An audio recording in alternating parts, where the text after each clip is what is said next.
हमसे लड़के जो खेतों में बुलाते हैं।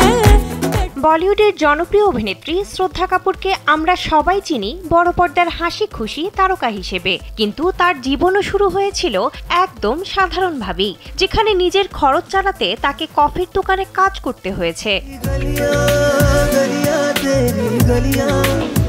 সম্প্রতি একটি চাকরি খোঁজার অ্যাপে নিজের প্রোফাইল আপডেট করতে গিয়ে পুরনো সেই স্মৃতির কথা টেনে আনেন শ্রদ্ধা।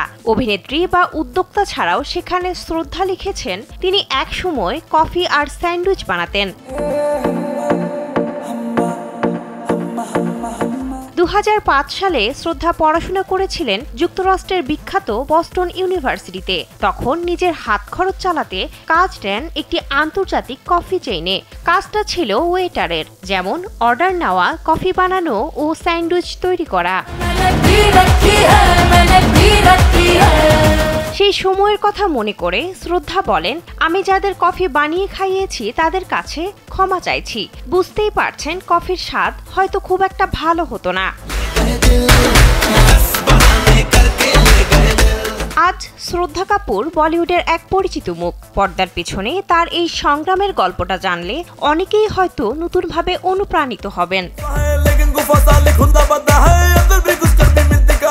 শ্রদ্ধা খুব অল্প বয়সে বলিউডে পা রাখেননি, বরং অনেক সময় নিয়েছেন, প্রস্তুতি নিয়েছেন এবং প্রায় 13 বছরের চেষ্টায় নিজের জায়গা তৈরি করেছেন ইন্ডাস্ট্রিতে।